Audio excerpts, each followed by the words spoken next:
ነገር የተመሰገነ ግን ያ ህይወት ለኔ ደስታ አልሰጠኝም። ምንም ሊያረካኝ አልቻለም። ገንዘብ አገኛለሁ፣ እበላለሁ፣ እጠጣለሁ፣ ለብሻ አይሞቀኝም፣ ጠጥቻ አረካም፣ በልቼ ወዲያ አይጠግብም። በዛን ጊዜ ማለት ነው በነበርኩበት ህይወት እና ሳየው ከዛ በኋላ ግን እቺን ያምልኮ ስግደት ከጀመርኩ በኋላ አንድ ቀን ወዲያው እንደጀመርኩ በበነገተው በልቼ አሁን ምሳ በልቼ ወዲያው ይርበኛል። በቃ ምንም በቃ እና መቆም አይችልም። አሁን ለምሳሌ በሽተኛ በቃ ፓራላይዝ ነው የሚያደርገኝ። ቆሜ ራሱ ስራ መስራት አልችልም። በስቃይ ነው በቃ። ማታ ደግሞ በራስ ምታት፣ አሁን ራስ ምታት የሚባለውን ነገር በነገራችን ላይ እኔ ከዛ በፊት በቃ በጣም ከባድ ራስ ምታት ነበረብኝ እና ወገቤ በጣም እታመም ነበር። ከዛ ምን ማድረግ ጀመርኩኝ? ስግደት ስሰግድ በቃ ይሄ ነገር ጸጥ አላቆም። ከዛ ደግሞ መቁጠሪያ ተጠቀሙ እያሉ መምህር ተስፋዬ አበራ ያስተምሩን ነበር። እሳቸውም ደግሞ እከታተላለሁ። መምህር ግርማንም እንዲሁ መቁጠሪያ እንዴት አጠቃቀም እንዴት መጠቀም እንዳለብን ስለ መቁጠሪያ አጠቃቀም፣ ስለ ቅባ ቅዱስ በዚሁ አጋጣሚ የቅባ ቅዱስ አጠቃቀም መቁጠሪያ እንዴት መጠቀም እንዳለብን። በነገራችን ላይ ትልቁ ነገር የጦር ዕቃ እንዳለ ቅዱስ ጳውሎስ የጦር ዕቃችን ለኛ መቁጠሪያ፣ መጽሐፍ ቅዱስ፣ መዝሙረ ዳዊት ሁሉ ከነዚህ ጋር አብሮ እነዚህ የጦር ዕቃዎች ናቸው። ምክንያቱም አሁን እንጨት በምሳር እንደሚፈለጥ ድንጋይ በመዶሻ እንደሚፈለጠው ሁሉ ያጋንንት መቀጥቀጫ መፍለጫው ደግሞ ጸሎት ነው።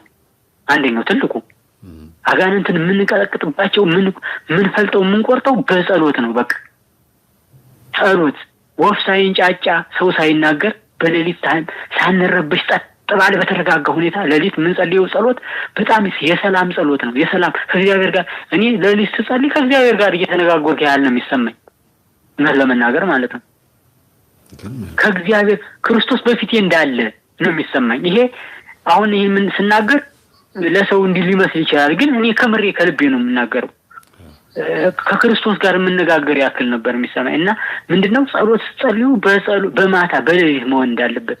ምክንያቱም ሰው ወሬ ከጀመረ ወፍ ከተንጫጫ በኋላ ልብ አይምሮ ይሰረቃል፣ ወደ አንዱ ወኩን ይሄዳል እና ጸሎት ከመጀመሪያ በፊት ደግሞ ጸሎቴን እንዲባርክልኝ እንዲቀድስልኝ በስላሴ ስም በኢየሱስ ክርስቶስ ስም በወላዲተ አምላክ በድንግል ማርያም ስም በቅዱስ ሚካኤል በቅዱስ ገብርኤል ስም አብረህ ጸልይ፣ ርኩስ መናፍስት አጋንንት አብረህ ጸልይ እያልኩ ጸሎቴን እጀምራለሁ። መጀመሪያ ታሰርና ጸሎቴን አብረን ጸልይ እያልኩ ጸሎቴን እጀምራለሁ። ምክንያቱም እኔ ስጸልይ ጸሎትን ህሊናዬን እንኳን ቢወስደው ጸሎትን ግን እሱ ስለሚሰማው ያኔ ይፋጫል፣ ጀርባዬ ይሯሯጣል፣ በጀርባዬ ላይ ይሮጣል፣ ቁርጠት ያመጣል፣ ሆድ ሽንት ቤት እንድሮጥ ወደ ሩጣ ሄዱ ያሰኛል።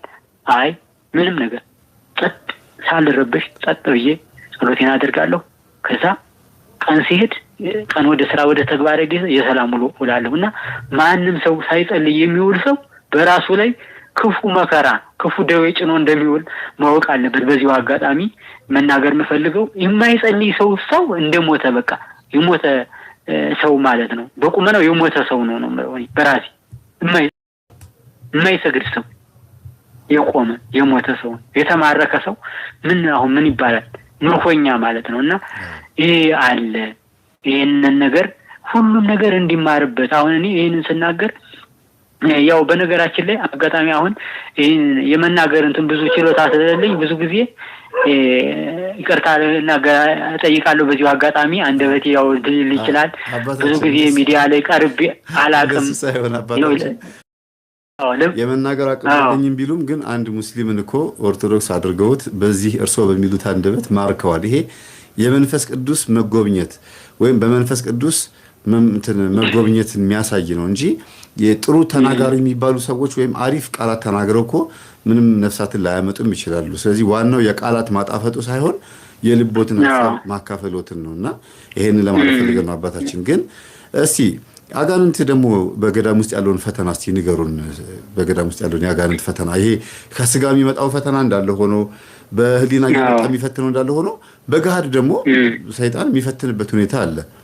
እርሶም ካጋጠሙት ካልሆነ ደግሞ ስለ በቁትና ስለሚሰወሩ አባቶች በዛው አስታከው እንዲነግሩ ፈልጋለሁ። አዎ በነገራችን ላይ አሁን እኔ በገሃድ ለመፈተን ደረጃ አልደረስኩም። እኔ ዛሬ የሚፈትነኝ የስጋ ፈቃድ የስጋዬን ፈቃድ ገና ነው። ምክንያቱም አሁን በምልኩስና ህይወት 10 ማዕረጋት አሉ። እነዚህ 10 ማዕረጋት አሉ። በእነዚህ ደረጃ የሚሄድ ሰው ግን በዚህ በዋልድባ ገዳም በምኖርበት ገዳም ስንኖር ብዙ 26 ትጉአን አባቶች አሉ። ከነዛ ውስጥ አሁን ከሚኖሩት ፈተና ብዙ አይነት ፈተና አንዳንዶችን ይደበድባቸዋል በጋድ እየመጣ በዱላ እና ይላል ሌሊት ይላሉ ይደበድባቸዋል። ግን ማንም እና እነሱ ግን የሚሄዱት በረሃ ለብቻቸው ነው። እውስል እንዳትመጡ ነው የሚሉት። ጭራሽ አዎ ወደኔ እውስል መጀመሪያ ምን ይላሉ? እውስነት ወደኔ እውስል እንዳትመጡብኝ አደራ ብለው ነው የሚሉት የሚናገሩት። ካልኩኝ እንዳትመጡ ምናምን ነው ብለው የሚያስጠነቅቁኝ እና እነሱን እንዲሁ በዱላ ነው የሚደበድባቸው። ከዛ ብዙ ነገር ፈተና ያመጣል። እኔ አሁን የምፈተንበት በስጋ ፈቃድ ነው። አሁን ገና እዛ ደረጃ ብዙ ነገር አሁን መንፈሳዊ እድገት ሲታደግ ብዙ አይነት እድገት አለና ያንን ነገር ገና ለመድረስ ብዙ ይቀረኛል። እኔ አሁን 5 አመት ነው። በ5 አመት ደግሞ ይሄን ያህል እግዚአብሔር ጋር መገናኘቴ ለራሱ እኔ ትልቅ ደስታ ነው የሚሰማኝ በአባቶች ቤት መኖሬ። ግን የማየው ግን በዚህ ገዳም በቅርብ ጊዜ እንኳን የተሰወሩ አባቶች ራቁታቸውን 4 አመት ሙሉ ፀሐይና ዝናብ እየተፈረቀረቀባቸው አንድ አባት እኔ አሁን ከመጣው ጀምሮ የማያቸው አባት ነበሩ። የበቁ አባት ናቸው። የምናገረውን ገዳሙ የሚያደርገውን ነገር ሁሉ ከበፊት የሚመጣውን ሁሉ በቃ ይናገራሉ። ገና ወጣት ናቸው። ያው በምናኔ ወጥ መጣው አንደኛው ጓደኛቸው ተሰወረ እዚህ ወገዳሙ። እንዴት? ያው ሲመጡ ሁለቱ ነው የመጡት እና በዛ በፊትም በምናኔ ህይወት ነው ከልጅነታቸው ጀምሮ የቆዩት ከልጅነት ጀምሮ እና ይሄኛው ራቁቱን ሆኖ ደንጋው አለት ግለት ደንጋው ነኝ ይተኛ የሚያቃጥለው ላይ ሄዶ ተኝቶ ይውላል። ከዛ በኋላ ራቁቱን ነው አፈረሰ ስጋውን በቃ ምንም ነገር ልብስም አይለብስም ሰውነቱን አይታጠብም ምን አይልም በቃ እና ግን እያንዳንዷን ነገር ገዳሙ የሆነች ነገር የምትመጣው ነገር የሆነች ነገር ጥፋት ስትኖር በቀጥታ ይናገራል።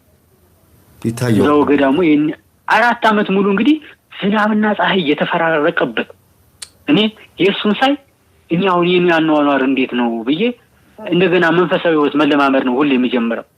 እና አባቶቻችን ዛሬም በዚህ ገዳም ትላልቅ አባቶች አሉን ለምትሉ አሉ። እንደኛ እንደ ስጋ ፈቃድ አይደለም። ዛሬ በዓለም ሆነን እኛ እንደምናየው እንደምንኖረው ኑሮ አይደለም። በስጋ አይን አይደለም ማየት ያለብን፣ በመንፈስ አይን ማየት አለብን። ኢትዮጵያ እስከ ዕለተ ምጽአት ድረስ አባት አታጣም። ክርስቶስ በዚህ ምድር ከራሱ ክርስቶስ መድኃኒዓለም በዚህ ቦታ እኔና አንቺን እስከ ዕለተ ምጽአት ድረስ እያመሰገኑ ይኖራሉ፣ ብዙ ቅዱሳን ይወለዳሉ ብሎ ራሱ ስለተናገረባት ቦታዋንም ዛሬም ድረስ አለ። ሰው ወሬው ይሄ ነው ሊል ይችላል። ግን ቦታው ላይ መጥቶ ሲታይ ዛሬኛ በቦታው ላይ ያለን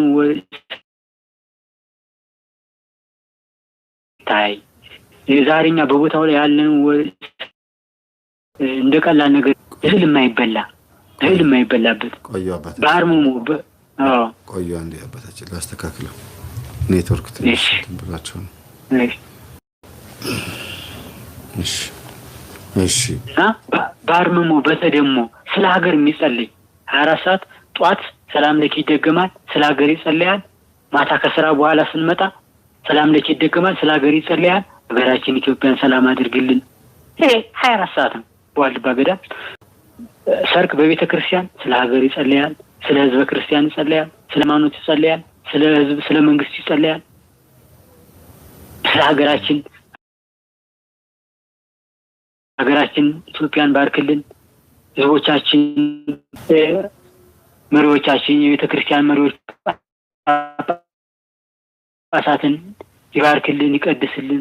ስለ ጳጳሳት ስለ ሃይማኖት አባቶች ስለ ምዕመናን በዚህ ቦታ ላይ 24 ሰዓት ነው የሚጸልየው እና ይሄን የመሰለ ነገር አለ። ዛሬም በዚህ ቦታ ብዙ አባቶች አሉ እንዳሸን ይፈሉ በጣም ብዙ ይሄ ነው የማይባል ብዙ አባቶች አሉን። እግዚአብሔር የተመሰገነ ይሁን። አባታችን ግን እኚህ ቀደም የጀመሩልኝ ሁለት ጓደኛሞች ሆነው መተው መንኩሰው መንነው አንደኛው አባት በጋለ ድንጋይ ላይ በጠራራ ፀሐይ ሙሉ ቀን እዛ ስጋቸውን በራቁታቸውን ስጋቸውን እንደተጠበሰ ስጋ እየቀቀሉ የሚጸልዩት ጸሎት ወይም ደግሞ የሚለምኑት ልመና ምንድነው ይታወቃል? ምናልባት ኢትዮጵያን ማርልን ብቻ ነው ወይስ የራሳቸውን የግል ህይወት የሚጠይቃሉ? እስኪ ይሄን ቢነግሩን ምናልባት የምትሰሙት የምታውቁት ካለ። አዎ በዚህ አጋጣሚ መለኩሴ ስለራሱ አይጸልይም። ምክንያቱም ስለራሱ ብቻ አይጸልይም። የሚጸልየው ስለማን? ስለ ሀገር ነው። ስለ ሃይማኖታችን ጠብቅልን፣ ምዕመናንን ጠብቅልን፣ ሀገራችን ኢትዮጵያን ከመከራ ስጋ ከመከራ ነፍስ ጠብቅልን። ሁሉም አባቶች በየቤቱ የሚጸልየው ጸሎት ይሄ ነው ጸሎቱ። ምክንያቱም አንድ የመለኩሴማ እኮ ራሱን አሳልፎ ራሱን እንደ ንስሐ ራሱን እኮ ህይወቱን ተጋድሎውን ጨርሶ ሰጥቷል፣ ለመድኃኒዓለም አስረክቧል። ከዚህ በላይ ጸሎት ምንም ነገር የለም። ምክንያቱም ጸሎት የሚጸልየው ለሀገር፣ ለሃይማኖት፣ ለቤተ ክርስቲያን፣ ለሁሉ ለዓለም በሙሉ ኢትዮጵያ ገዳማት የሚጸልዩት ስለ ዓለም ነው። ስለ ዓለም ሰላም፣ ስለ ቤተ ክርስቲያን ሰላም፣ ስለ ህዝብ ሰላም፣ ስለ ቤተ ክርስቲያን ሰላም እንዲመጣልን፣ ፍቅር እንዲኖረን፣ መተሳሰብ እንዲኖረን። ምክንያቱም በዚህ ዓለም ጠላት የሚያደርገው ምንድነው? አንደኛው አንድነት እንዳይኖር። ለምሳሌ በቤተሰብ ደረጃ አንድነት እንዳይኖር ያደርጋል። አይሶሌሽን መገለል የሚባለውን ነገር ያመጣል። አዎ ምክንያቱም በምንድነው የሚያስከልለን? ሰው በዚሁ ዝም ብሎ በማይረባ ነገር አንዱ የራሱን ህይወት ይኖር፣ አንዱ የራሱን ግል ቤተሰብ ልጅና አንድ ስለ ኑሯቸው ስለ እግዚአብሔር እንዳያወሩ፣ ፍቅር በመካከል ስለ ፍቅር እንዳያወሩ፣ ስለ ቤት ኑሯቸው ስለ ህይወታቸው እንዳያወሩ፣ ያንን ነገር መገለል ነው የሚያደርገው። የጠላት አንደኛው ክፉ ስራው አንድነትን አይወድም፣ ሰላምን አይፈልግም፣ መለያየት ነው በቃ የአጋንንት ስራው። በዚያው አጋጣሚ ይሄንን ማወቅ አለብን። ደግሞ አውቀን ተጠንቅቀን ቀድመን እግዚአብሔርም ያለንን ነገር ያስተማረንን ነገር አባቶቻችን የሚመክሩንን ጸልዩ፣ ስገዱ፣ በዚህ መንገድ ሂዱ፣ አስራት በኩራት አውጡ፣ ወደ እግዚአብሔር ቅረቡ አሉ። ዛሬም የሚረዱ ቤተክርስቲያንን የሚረዱ አሉ። ስለ ህዝብ ክርስቲያን ብዙ ገዳማትን የሚረዱ ደካሞችን የሚያነሱ ስንት አሉ።